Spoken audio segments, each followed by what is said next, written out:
기도하겠습니다. 하나님 감사합니다.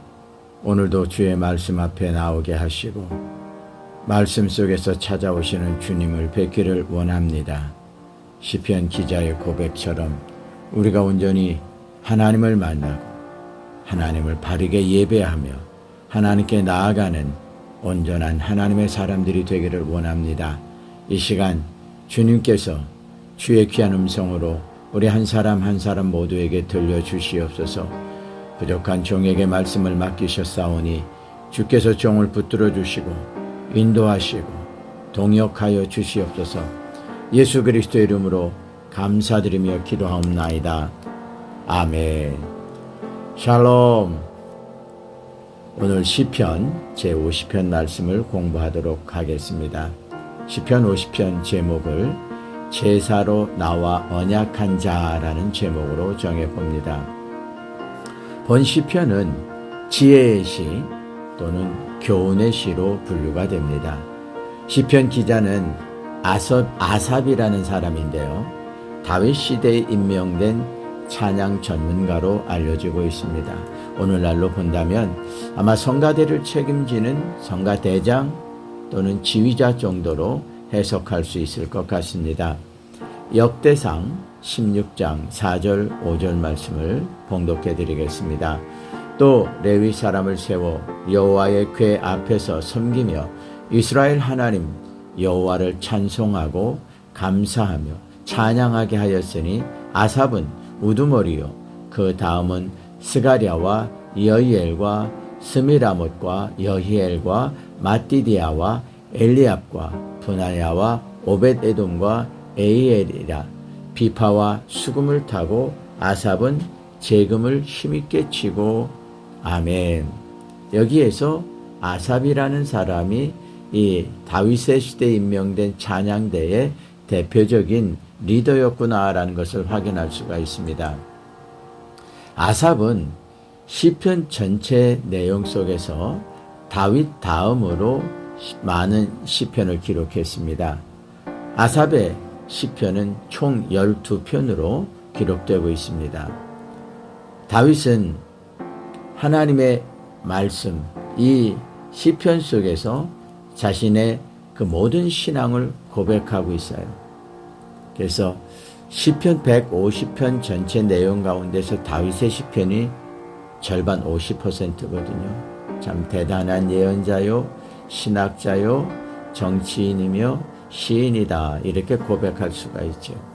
근데 다윗에 비해서는 작은 숫자지만 이 아삽도 하나님을 찬양하며 예배하는 대표적인 그 시인으로 기록을 하고 있습니다.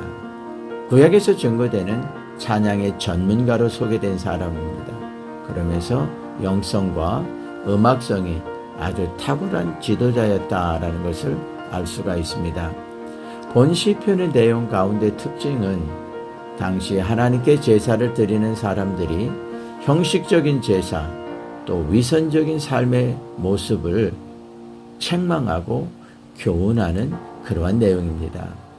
영성이 뛰어나고 하나님을 찬양하는 책임을 맡을 정도로 하나님께 드리는 예배와 찬양을 중요하게 생각하는 아삽이 본 시에서 당시대 사람들이 형식적으로 제사를 드리며 예배하는 것을 보고 안타까워하고 있는 것을 볼 수가 있습니다. 1절 말씀 봅니다. 아삽의 시, 전능하신 이 여호와 하나님께서 말씀하사 해 돋는 데부터 지는 데까지 세상을 부르셨도다. 아멘. 1절에서 기자는 하나님에 대한 호칭을 세 가지로 구분해서 사용하고 있는 것을 볼 수가 있습니다. 전능하신 이, 또 여호와, 그 다음에 하나님, 이렇게 하나님의 이름을 세 가지를 구분해서 부르고 있습니다. 기자는 이렇게 하나님의 이름을 강조하면서 이스라엘 백성들이 하나님 앞에 바로 나와야 하며 하나님의 말씀에 집중해야 함을 강조하고 있다라는 것을 알 수가 있습니다. 여기에 전능하신 이 이렇게 기록된 말씀은 히브리어로 보면 엘이라는 그러한 단어가 쓰여지죠. 엘. 이 엘이라는 말은 오해하기 쉬운 표현입니다만 신들 중에 가장 높은 신이다라는 의미죠. 우리는 하나님을 유일하신 하나님으로 알고 있는데 신들 중에 가장 높으신 신이라면 유대인들이, 성경이, 이방인들이 또는 타 민족들이 섬기는 신들도 신으로 인정하는 것이냐라고 오해할 수가 있습니다. 그런 의미가 아니라 다른 신들을 인정한다는 것이 아니라 세상의 그 모든 신들, 사람들이 신적 가치를 부여해서 섬기는 그 우상들 신 아니라는 거죠. 오직 주 신은 엘, 하나님이다. 전능하신 하나님이다. 이러한 것을 강조하는 겁니다. 그래서 전능하신 하나님, 그럴 때 The Might One 이렇게 표현을 합니다. 그 다음으로 엘로힘이라는 단어, 하나님의 호칭이 나타납니다. 엘로힘 또는 하나님. 이 엘로힘이라는 말씀은 창조의 하나님이라는 분이죠. 천지와 만물을 창조하신 분이시다라는 겁니다. 본 시편에서 창조주이신 하나님, 전능하신 하나님의 모습이 심판을 진행하시게 될 것을, 심판의 주로 묘사가 되고 있는 것을 볼 수가 있습니다. 또 하나는 여호와, 우리가 너무나도 잘 아는 이름이에요. 여호와 또는 예흐와 야훼 이렇게 소개가 되죠. 이 표현은 여호와 하나님께서 이스라엘과 언약을 맺으신 분이며 그 백성을 지키시고 보호하시고 인도하시는 자비의 하나님, 이렇게 해석이 가능합니다. 또 여호와라는 자기 표현에서 하나님과 이스라엘 백성과의 그 연계성, 관계를 강조하고 있는 것을 볼 수가 있습니다. 레위기 18장 2절 말씀 봅니다. 너는 이스라엘 자손에게 말하여 이르라. 나는 여호와 너희의 하나님이니라. 아멘.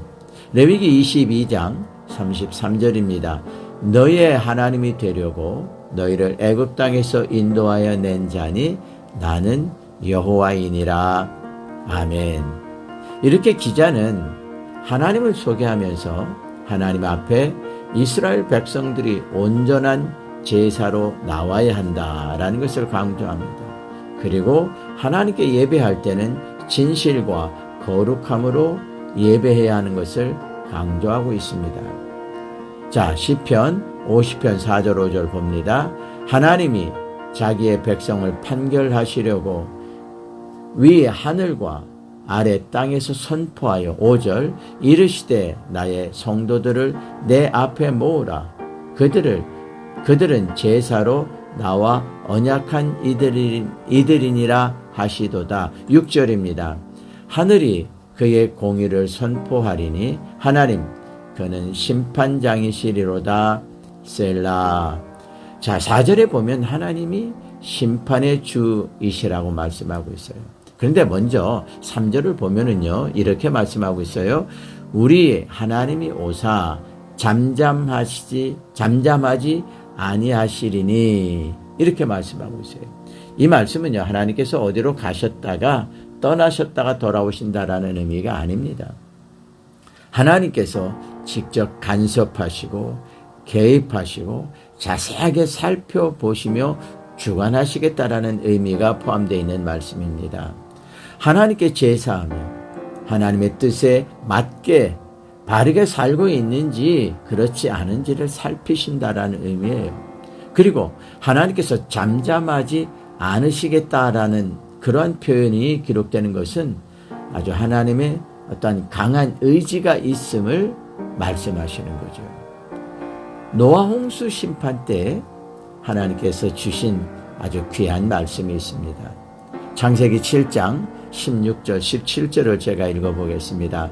들어간 것들은 모든 것의 암수라. 하나님이 그에게 명하신 대로 들어가매 여호와께서 그를 들여보내고 문을 닫으시니라. 홍수가 땅에 40일 동안 계속된지라 물이 많아져 방주가 땅에서 또 올랐고. 아멘. 하나님께서 홍수로 세상을 심판하시기 이전에 노아에게로 나온 짐승들은 방주 안으로 들어갔지요. 그리고 노아의 가족도 방주로 들어갔습니다. 그 후 여호와께서 그 방주의 문을 닫으셨다 이렇게 기록하고 있습니다. 노아가 닫은 게 아니네요. 방주의 문이 열려 있을 때 노아에게로 나온 짐승들은 생명을 보존받았습니다.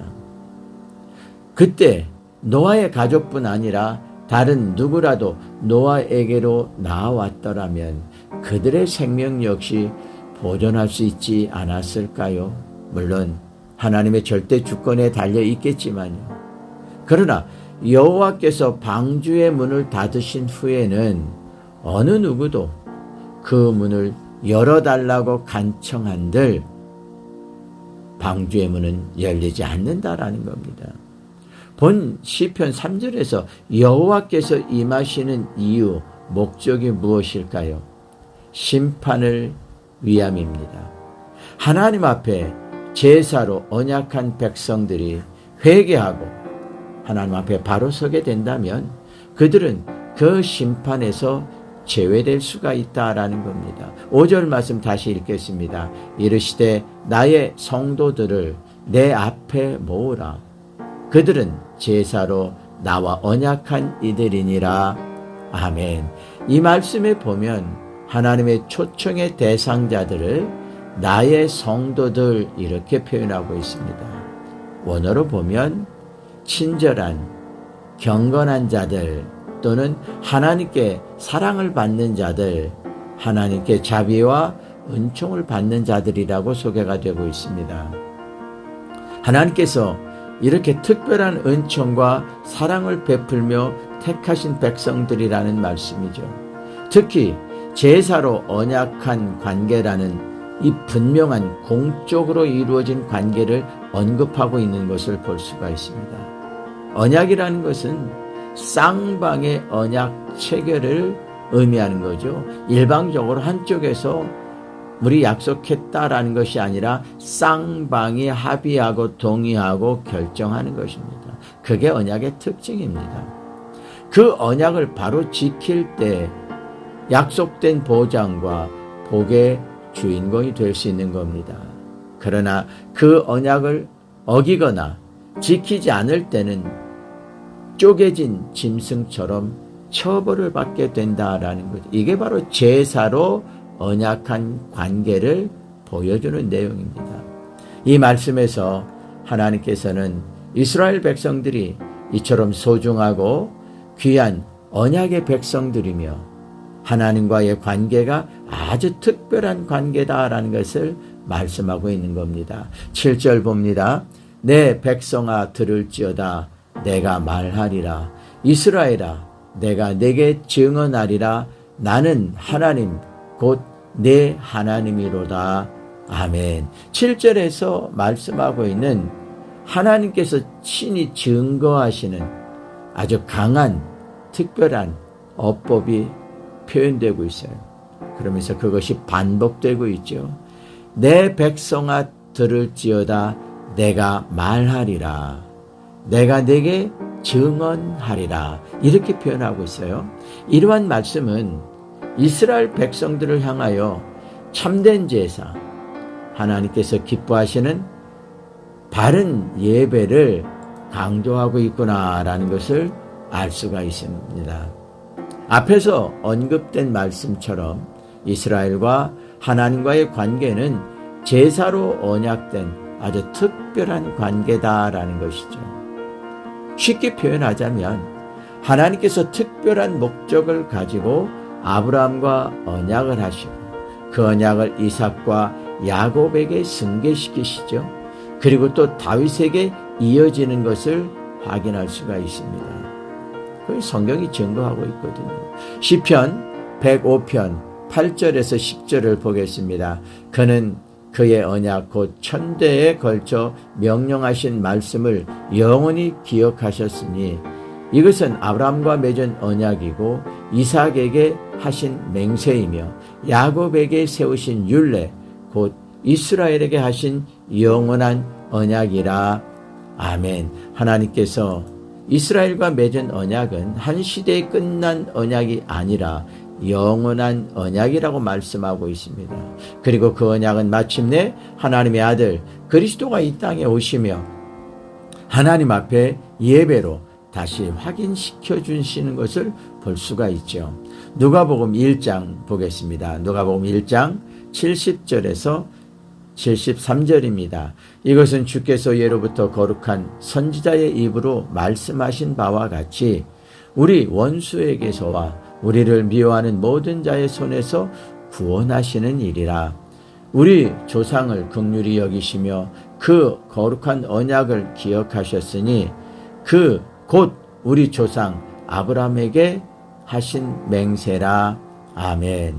이번에는 누가복음 22장 20절 말씀을 보겠습니다. 저녁 먹은 후에 잔도 그와 같이 하여 이르시되 이 잔은 내 피로 세우는 새 언약이니 곧 너희를 위하여 붓는 것이라. 아멘.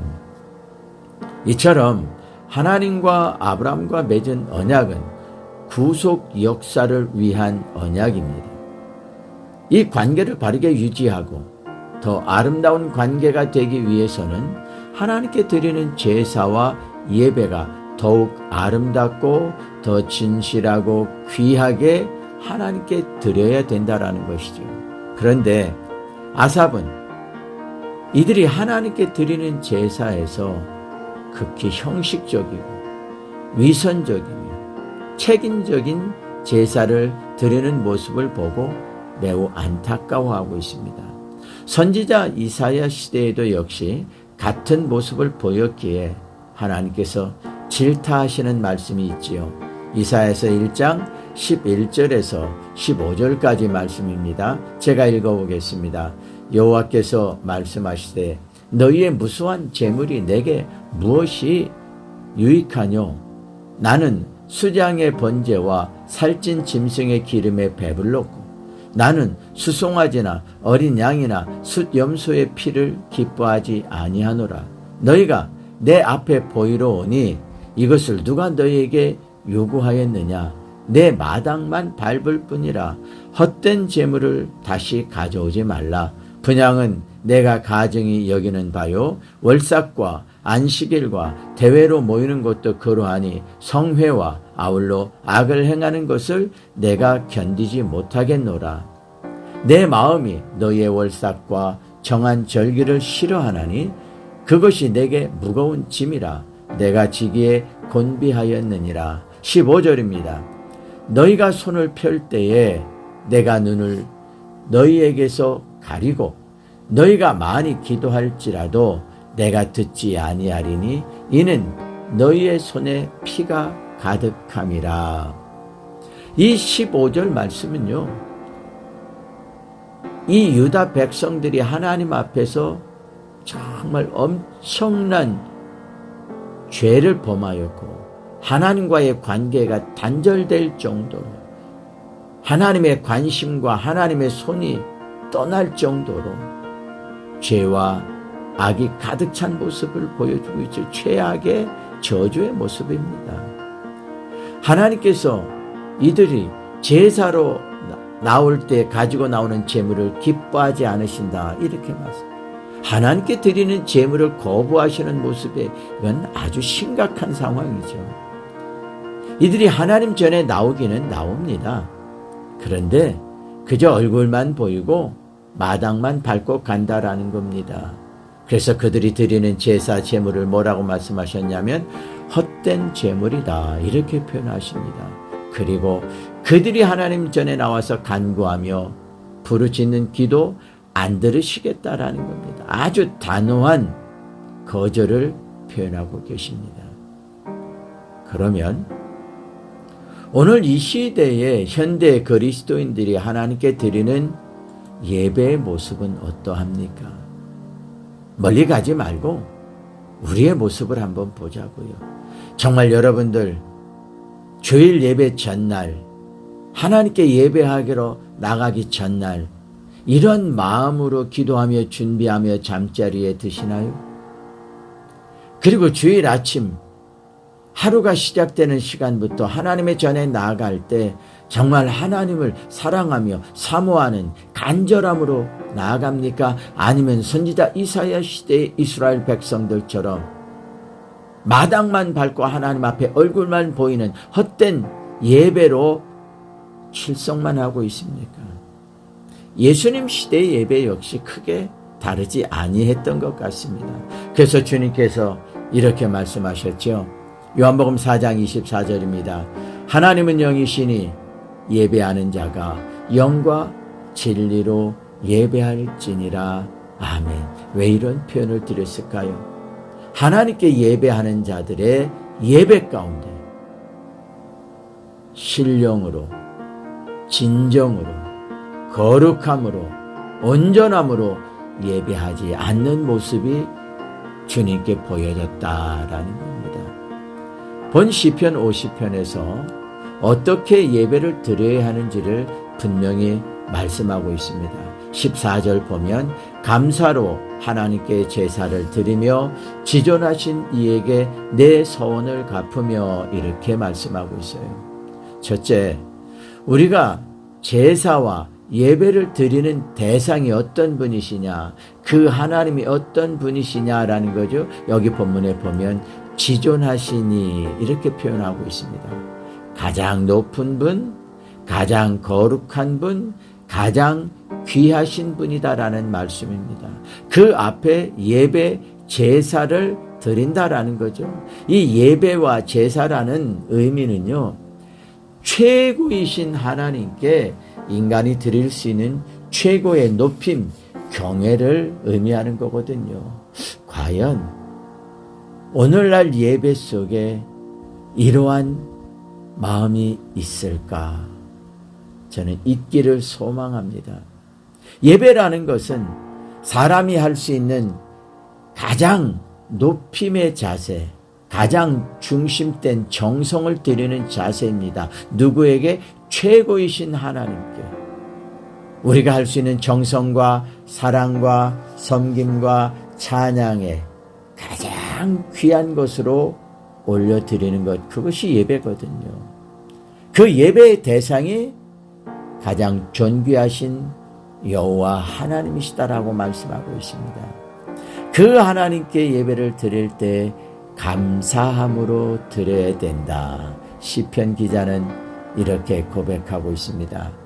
오늘도 감사함으로 하나님께 예배하는 우리가 되기를 소망합니다.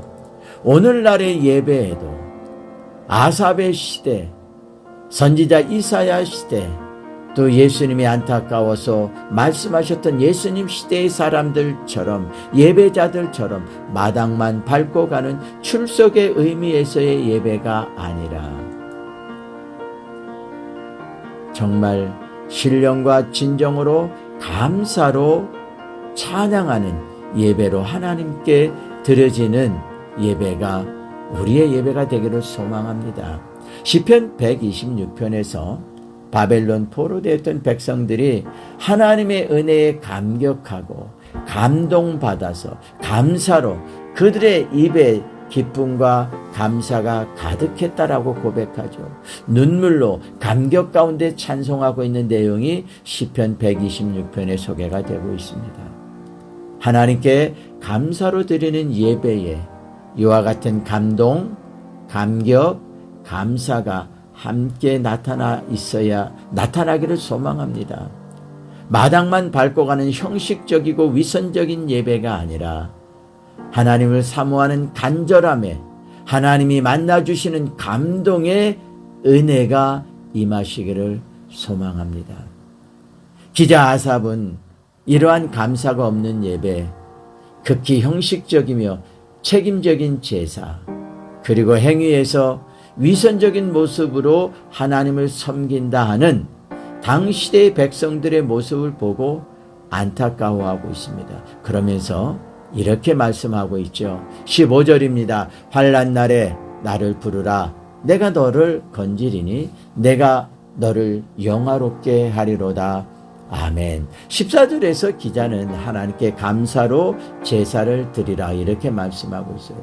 그리고 하나님께 약속한 소원을 반드시 드려야 된다, 갚아야 한다라고 권면을 합니다. 그러다 갑자기 환난 날에 나를 부르라, 이렇게 분위기가 바뀌어지는 것을 볼 수가 있습니다. 그런데 사실은 분위기가 바뀌어지는 게 아니고요, 하나님의 백성들이 하나님께 온전한 제사와 예배를 드리는 과정 속에 환난이 있을 수 있다라는 겁니다.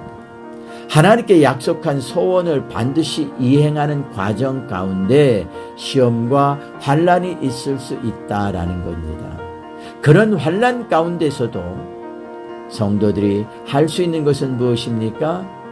하나님을 찾으며 여호와의 이름을 부르라는 겁니다. 그러면 하나님께서 건지시고 하나님께서 영화롭게 하신다라는 거예요. 내가 너를 건지리니 내가 나를 영화롭게 하리라. 자, 보세요.